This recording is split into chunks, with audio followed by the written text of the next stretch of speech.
के बहिनी भौजी लगवे करतई रे तयन की चिराग भैया होली में चोली रंगवे करत। इस तरह का गाने भोजपुरी में पहली बार आज नहीं आ रहे हैं। इससे पहले मनोज तिवारी, रवि किशन और निरहुआ ने भी नेताओं के ऊपर कटाक्ष करते हुए कई सारे गाने बनाए थे जो काफ़ी मस्ती मजाक के अंदाज में गाए जाते हैं। लेकिन इस बार प्रमोद प्रेम यादव जी जब चिराग पासवान पर गए तो काफ़ी बवाल खड़ा हो गया। ठीक बा, भले आप सब गाड़ी हमारे बहन माई के देते नहीं, वो सब नाराज नहीं कि हम गलती के हम अपन क्षमा मांगता नहीं कि हम गाना डिलीट कर लेनी और हम ना जानी कि आप सब। प्रमोद प्रेमी यादव का विवादों से दूर दूर तक कोई लगाव नहीं रहता है। प्रमोद प्रेमी यादव जब से भोजपुरी इंडस्ट्री में आए हैं तो अपना जलवा एक अलग प्रकार से बिखेरते हैं। हमेशा गानाओं के माध्यम से लोगों को इंटरटेनमेंट कराते रहते हैं और काफ़ी सुर्खियां बटोरते हैं। लेकिन पहली बार ऐसा हुआ है जब विवादों में प्रमोद प्रेमी यादव आए।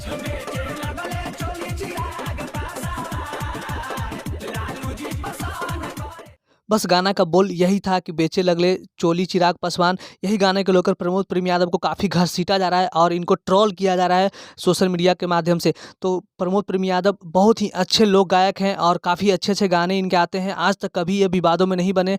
हालांकि इस गाने के बाद प्रमोद प्रेम यादव ने माफ़ी मांगा है लोगों से कि आप सब वो चीज़ के लिए कि हम सतना नाराज होकर बतना कुछ आप सबके कष्ट पहुँची ओकरा खातिर हम क्षमा प्रार्थी बानी। जे भी वर्ग के लोग बा हमारे भाई लोग, और चलिए बुरा ना माने कोई होली जे भी हमारे समाज से भाई बा लोग तो लोग खातिर सबसे पहले गाना शुरुआत हम ही गौले रहनी और हम ना जनी के गाना से आप सबके ठेस पहुंची।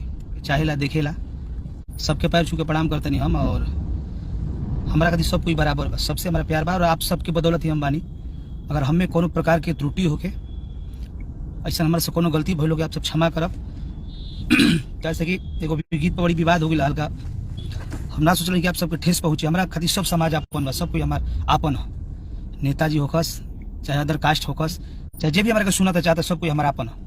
अपने से गलती होला, मान लीजिए पहले बहुत सारे कलाकार लोग गौले रहे राजनीतिक पर गाना, तो हमरो से गवा गई ना आज तक ऐसा कोनो गाना से हमारा ठेस आप सबके नीचे पहुँचल। आप सबके समाज खातिर हम सबसे पहले गाना हम ही गौले रहनी से न रहनी। जे भी हमारे समाज से भाई बा लोग तो लोग खातिर सबसे पहले गाना शुरुआत हम ही गौले रहनी और हम ना जनी के गाना से आप सबके ठेस पहुंची, ना तो हम ना गौले रहती। ठीक बा, भले आप सब गाड़ी हमारे बहन माई के देते नहीं, वो सब नाराज नहीं कि हम गलती के हम अपन क्षमा मांगता नहीं कि हम गाना डिलीट कर लेनी और हम ना जनी कि आप सब कितना बड़ा ठेस पहुंची। हमारे खातिर सब पार्टी सब लोग सब कास्ट के लोग हमारा के प्यार करेला, वही लोग के बदौलत हम बानी और आप सबके बिना खुद आदमी अधूरा रहेला।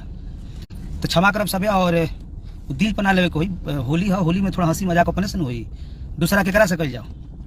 गलती हो गई लोग क्षमा मांग लेनी। होली बुरा ना मानो, होली है मान ले कि देखी एकरा पहले बहुत सारे कलाकार लोग गौले, आप सब उठा के देखो तो बहुत से कलाकार लोग बड़े बड़े गौले बा लोग राजनीतिक पर होली, तो वही लोग के देख के हम गा देनी। हम ना जानी कि आप सब पे ठेस पहुंची, मगर हम खातिर क्षमा प्रार्थी बनी आप सबसे और दिल पर आप सब बात मतलब वो गाना हम डिलीट कर दिला नहीं और ऐसा फिर गलती ना हुई हमसे कि आप सब वो चीज़ के लिए कि हम सतना नाराज होकर बतना कुछ आप सबके कष्ट पहुँची ओकरा खातिर हम क्षमा प्रार्थी बनी।